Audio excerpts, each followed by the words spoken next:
افریقہ کا ایک قافلہ، پنجاب کی فیملی تو امام کی زیارت کے لیے گئے۔ فرماتے ہیں چیکنگ پوسٹس بہت زیادہ تھی، قافلے کو بار بار روکا جاتا تھا، ان کی گاڑی کو چیکنگ ہوتی تھی۔ اس خاتون کا ایک 7 سال کا بیٹا تھا۔ پولیس والوں نے کہا آپ چیکنگ کروائیں، آپ کا بیٹا گاڑی میں سو رہا ہے، سوتا رہے۔ بیٹا سوتا رہا۔ یہ خاتون چیکنگ کروا کے واپس آئی، بیٹا سو رہا تھا۔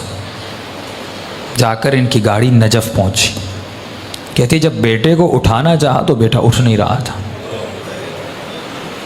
فوری ہاسپٹل لے گئے، ہارٹ بیٹ چیک کی، یہ بچہ مر چکا۔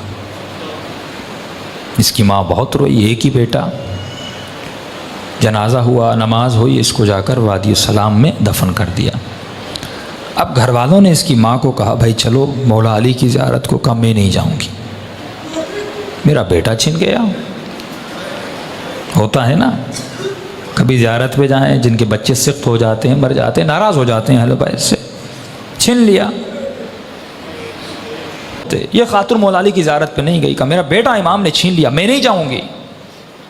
قافلہ چلا کربلا، سارا قافلہ امام حسین کی زیارت کو گیا۔ اس خاتون نے کہا میں نہیں جاؤں گی، میرا بیٹا حسین نے چھین لیا، میں کیوں جاؤں، ایک ہی تو بیٹا تھا، میں زیارت کرنے کے لیے آئی تھی، مولا نے کچھ دیا نہیں، اوپر سے میری اولاد مجھ سے چھین لی، نہیں گئی۔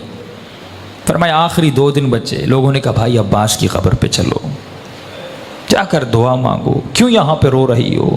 رو رو کے کہتی ہے نہیں یہ باب الحوائج ہے، اگر میرے آقا ہے تو میرا بیٹا مجھے پلٹا دیں۔ ایک ہی بیٹا تھا عباس نے، وہ میرا بیٹا چھن گیا، اگر ہیں باب الحوائج مجھے میرا بیٹا واپس کرے۔ نہیں گئی۔ کہ آخری دن کچھ ہی گھنٹے بچے، ماں نے کہا بیٹی تھوڑی دیر کے لیے چلو، بے ادبی ہے، بے احترامی ہے، کربلا آئی ہو زیارت کے لیے، ایک بیٹا چھینا دوسرا دے دیں گے، انہی کی امانت تھی، انہوں نے لے لیا واپس۔ بیٹی کو زبردستی لے گئے۔ یہ کہتی ہے جیسے میں عباس کی قبر کے کنارے پہ گئی، رو رہی تھی، مولا کی قبر کو دیکھ رہی تھی، اور دل ہی دل میں یا باب الحوائج یا باب الحوائج۔ کہتی ایک مرتبہ میں نے دیکھا ایک 7 سال کا بچہ اماں اماں کر کے دوڑتا ہوا آ رہا۔ کہتی میں پریشان ہو گئی، کہیں شدت غم کی وجہ سے کہ یہ کیفیت تو طاری نہیں ہو کہ اپنے بیٹے کو دیکھ رہی ہو۔ کہ نہیں، آ کے مجھے لپٹا، پھر میرے ساتھ جو خواتین تھیں انہوں نے دیکھا، ہاتھوں کو چیک کیا، بالکل بیٹا سالم تھا، سب پریشان۔ بچہ رو رہا تھا۔ بچے سے پوچھنے کہ بھائی کہاں تھے، کہاں سے آ رہے ہو؟ کہا میں گاڑی میں سو رہا تھا، جب آنکھ کھلی تو میں نے خود کو لوگوں کی بھیڑ میں پایا، میں رو رو کے اماں اماں کر کے رو رہا تھا۔ چھوٹا سا بچہ، 7 سال کا معصوم بچہ۔ کہتے روتے روتے میں نے دور سے دیکھا ایک گھوڑے سوار ہے، اس کے ساتھ ایک جوان ہے، وہ دونوں آ رہے ہیں۔ مجھ سے پوچھا بیٹے کس کی تلاش میں ہو؟ کہا میری اماں گم ہو گئی۔ اس گھوڑے سوار نے مجھے کہا کہ بیٹے تو گھوڑے پہ سوار ہو جا۔ یہ بچہ کہتا ہے کہ میں نے اپنے بچپنے میں کہا کہ انکل مجھے ہاتھ دیں، میں گھوڑے پہ بیٹھ جاؤں۔ کہا گھوڑے سوار نے کہا میرے ہاتھ نہیں ہیں، میرے ہاتھ کٹے ہوئے ہیں۔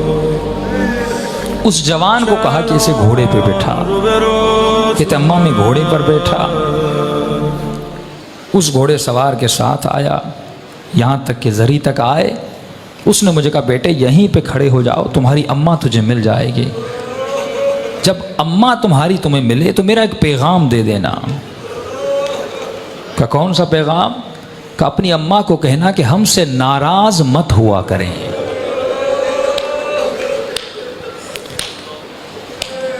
ہم تھوڑی تھوڑی باتوں کے لیے دنیا کی وجہ سے جب اہل بیت کا دل دکھاتے ہیں۔ یہ معجزہ وادی السلام میں سب تھا۔ فرماتے پھر وادی السلام کے قبر کو کھودا، کفن تھا، سب کچھ تھا، لیکن لڑکا وہاں پہ موجود نہیں تھا۔ وہ دینے پہ آئے، دیتے بھی ہیں معجزے۔